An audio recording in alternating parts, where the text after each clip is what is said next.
ចចកមួយក្បាលនេះបានចាប់បានត្រីសាម៉ុងមួយក្បាលហើយវាក៏បោះត្រីនោះទៅលើច្រាំងទន្លេដើម្បីឲ្យបក្សីដែលនៅជុំវិញនោះបានភ្លក់រសជាតិត្រីនេះជាមុនសិនបន្ទាប់អំពីបក្សីទាំងនោះស៊ីសាច់ត្រីទាំងអស់នេះជិតអស់ហើយទុកតែស្បែកនិងឆ្អឹងទើបចចកមានអារម្មណ៍ថាមានសុវត្ថិភាពសម្រាប់ខ្លួនវាហេតុផលនោះគឺថាសត្វចចកវាខ្លាចប៉ារ៉ាស៊ីតប្រភេទសត្វល្អិតតូចៗដែលនៅក្នុងត្រីដូច្នេះវាមិនហ៊ានស៊ីត្រីនោះដោយផ្ទាល់ឡើយបន្ទាប់អំពីបក្សីដូចជាក្អែកឬក៏អន្ត្រីសមុទ្របានស៊ីវាហើយវាមានន័យថាអាហារនេះគឺមានសុវត្ថិភាពសម្រាប់វាទាំងស្បែកនិងឆ្អឹងតាមមើលទៅសត្វចចកហាក់ដូចជាឆ្លាតជាងខ្លាឃ្មុំក៏ប៉ុន្តែសម្រាប់ខ្លាឃ្មុំវិញគឺវាមិនខ្លាចប៉ារ៉ាស៊ីតទាំងអស់នេះពីព្រោះវាមិនអាចធ្វើអ្វីខ្លាឃ្មុំបានទេចាប់ពីចុងរដូវក្តៅដល់រដូវរងាមានការវិលត្រឡប់មកវិញនៃត្រីសាម៉ុងដើម្បី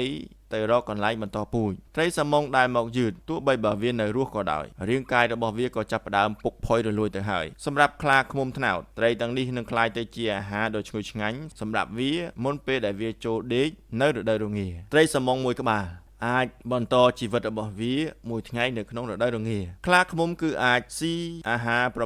ហែលជា40គីឡូក្រាមនៅក្នុងមួយថ្ងៃក៏ប៉ុន្តែ